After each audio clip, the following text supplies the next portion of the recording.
CMS info system ये है वो कंपनी जो ATM point, retail pickup point के लिहाज से देश की सबसे बड़ी कैश मैनेजमेंट कंपनी है।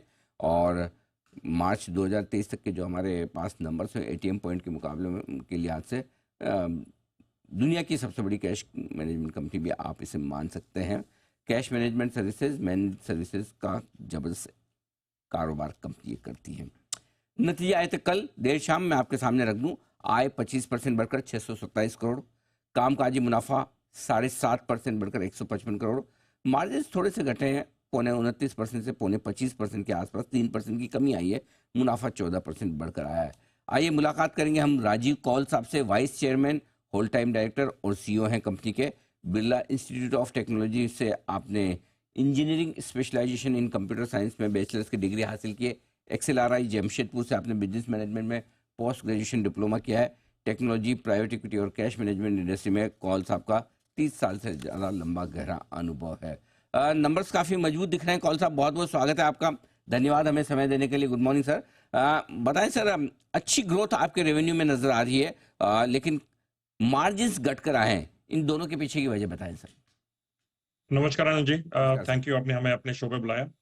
तो मैं आपको ये बोलना चाहूंगा कि पहले तो हमारा ये, जब हमने आईपीओ किया था 2.5 साल पहले, तो हमारा एक गोल था कि हम इस कंपनी का रेवेन्यू 1300 करोड़ से डबल करके FY25 तक उसको 2600 करोड़ तक बनाए।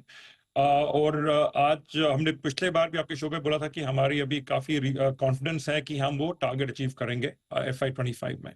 मार्जिन की ग्रोथ लगातार इन सालों में काफी अच्छी हुई है, करीब हमारा 13.5% पैट मार्जिन से अभी ऑलमोस्ट 16% पैट मार्जिन आ गया है। ये हम एडजस्टेड पैट करते हैं, जिसमें हम थोड़ा ईसॉप कॉस्ट सिर्फ निकालते हैं, क्योंकि वो नॉन कैश एक्सपेंस के माध्यम से देखते हैं। इस साल में काफी इन्वेस्टमेंट हमने की है नए सेक्टर्स में इंक्यूबेशन करने के लिए। हमने उनके बारे में पहले एक थोड़ी चर्चा की थी। रिमोट मॉनिटरिंग, AIoT का बिजनेस हमारा है, और हम थोड़ा सा स्पेशलाइज लॉजिस्टिक्स और डेट कलेक्शन सर्विसेज में इंक्यूबेट कर रहे हैं, जिनके खर्चे इस साल थोड़े हमने इन्वेस्ट किए हैं, जो ऑपरेटिंग कॉस्ट में है। ओवरऑल हमारा इस साल का जो प्रॉफिट देखा जाए करीब 23% ग्रो हुआ है। ये हमारा 8वां क्वार्टर है लगातार जिसमें हमारा 20% के ऊपर quarter year and year quarter PAT growth हुआ है। और आप पिछले 5 साल देखें, जिसमें करीब 1.5-2 साल में आपका कोविड का इम्पैक्ट था, इन 5 सालों में हमारा 20% से ऊपर ही पैट ग्रोथ रहा है। तो बड़ी तगड़ी ग्रोथ, और जैसा मुझे याद है बिल्कुल आपने आईपीओ के वक्त कहा भी था कि रेवेन्यू दुगुना करने का इरादा रखते हैं। बहुत सही स्पीड से आप वहां तक पहुंचे भी हैं। सर, वित्त वर्ष 2024 में हमने एक डेटा पढ़ा था कि 5.5% के आसपास की कैश विड्रॉल्स एटीएम से बढ़ी है। जहां एक और बात की जाती है कि भाई यूपीआई पेमेंट्स, डिजिटल पेमेंट्स वगैरह ये सारे काफ़ी कुछ बढ़ रहे हैं, लेकिन उसके बावजूद ये जो तगड़ी ग्रोथ आ रही है दोनों अर्बन और रूरल एरिया से, क्या वजह है सर इसकी? और क्या ये सस्टेनेबल है या फिर चुनाव के पहले के बाद में कम हो जाएगी? चुनाव तो अभी हो रहे हैं अनिल जी, वो तो FY25 में आप बोल सकते हैं चुनाव हो रहे हैं। हम तो पुराने साल की बात की डेटा दे रहे थे जी। मगर पहले मैं एक पॉइंट आपके सामने ये प्रेजेंट करना चाहता हूं कि जो हमारी मैनेज सर्विस और टेक्नोलॉजी बिजनेस है, उसका एक बड़ा इंपॉर्टेंट ईयर इस साल रहा है, जहां हमारी उसकी रेवेन्यू कंट्रीब्यूशन ऑलमोस्ट 40% आ गई है बिजनेस में। ये हमने टारगेट FY25 का लिया था, और FY24 में ही करीब 39% तक हमारा उसका कंट्रीब्यूशन आ गया है। जो ATM कैश बिजनेस है, वो करीब 1/3 हमारा बिजनेस है। उसमें हमने जो पिछले साल में देखा है कि अभी भी कैश यूजेज विड्रॉल्स जो हो रहे हैं काफी अच्छे तरह से ग्रो कर रहे हैं, सेमी अर्बन में, रूरल में, अर्बन मेट्रो में भी। Part of this is also link to आपके inflation, part of this is linked, तो आई थिंक ATM यूजेज एक, आप किसी भी देश में आप देखें, अभी आप ब्रिटेन में जाके देखें, या उसकी यूजेज एक बहुत इंपॉर्टेंट रहती है। आपकी नंबर ऑफ ट्रिप्स या विजिट्स आप कम कर लेंगे, बट आप जाके अभी भी लोग ATM चैनल पे काफी डिपेंडेंट है और प्रेफर करते हैं ब्रांच जाने के बदले कैश विड्रॉ करने के लिए। कौन साहब, अब आपसे थोड़ा अंदाज लेना चाहता हूं मैं वित्त वर्ष 2025 के लिए। अगर कोई आप गाइडेंस या एक बताना चाहें कि आपने क्या टारगेट रखे हैं रेवेन्यू, प्रॉफिट मार्जिन्स वगैरह के, और साथ ही कितना कैपेक्स आप अगले साल में करना चाहते हैं?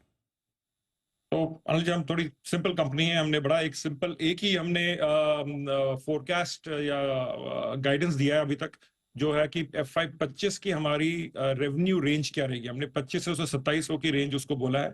और अब अभी जहां पे हम खड़े हैं, हमें लगता है कि हम उस रेंज के अपर सेक्शन में हम अचीव कर सकते हैं। दूसरा ये है कि हमारे ये एक बहुत इंपॉर्टेंट साल था, हमने 2 महीने पहले से बात की थी कि हमारी कंपनी अब एक फुली 100% पब्लिकली ओन कंपनी बनी है। तो इस देश में अभी भी कम ही कंपनियां हैं जो कि बैंक्स को और इंश्योरेंस को छोड़ के, जहां पे रेगुलेटरी रीजन से आपकी ओनरशिप काफी स्प्रेड होनी चाहिए। हम करीब मेरे ख्याल में 5,000 करोड़ के ऊपर मार्केट कैप में से 10-15 कंपनियों में से होंगे जिनका पूरा शेयर होल्डिंग पब्लिक के पास है, कोई प्रोमोटर एज सच आइडेंटिफाइड नहीं है। तो आई थिंक वो हमारे लिए काफी इंपॉर्टेंट है कि जिस इस इंस्टीट्यूशन को हम आगे बढ़ाना चाहते हैं, हम बैंक्स के साथ काम करते हैं, एनबीएफ से काम कर सकते हैं और करते हैं, और वो सारा कार्य में एक ट्रस्ट बहुत जरूरी होता है। तो FY25 का रेवेन्यू फोरकास्ट आपको मैंने दे दिया। कैपिटल में हमें लगता है कि इस साल करीब 300 साढ़े 300 करोड़ का कैपेक्स एक्सपेंस आ सकता है, क्योंकि एक तो पिछले साल के कुछ प्रोजेक्ट्स डेफर हुए हैं इस साल, और बट हम 3-3 साल के रेंज में देखते हैं तो हमारा कैपेक्स पर ईयर एवरेज करीब 200 के रेंज में आना चाहिए, जो कि हमारे ग्रोथ कैपेक्स में आ सकता है। परफेक्ट। तो हमारे दर्शकों की जानकारी के लिए बता दूं, हाल ही में कंपनी के प्रोमोटर्स अपनी पूरी स्टेक बेचकर निकल चुके हैं और अब कंपनी में सारे के सारे इंस्टीट्यूशनल और पब्लिक शेयर होल्डर्स हैं और कंपनी पूरी तरह से प्रोफेशनल मैनेजर्स के हाथ में। तो बिल्कुल ठीक, जैसे कोई L&T, कोई ITC जैसी कंपनियां होती है जहां पर प्रमोटर नहीं होते लेकिन प्रोफेशनली मैनेज कंपनियां होती है, बिल्कुल CMS इन्फो भी उसी तर्ज पर है। कौल साहब, बहुत बहुत धन्यवाद आपका हमें समय देने के लिए और विस्तार से अपने नतीजों पर और आगे के आउटलुक पर हमारे दर्शकों से बातचीत करने के लिए। Thank you so much sir. Thank you. नमस्कार। नमस्कार सर।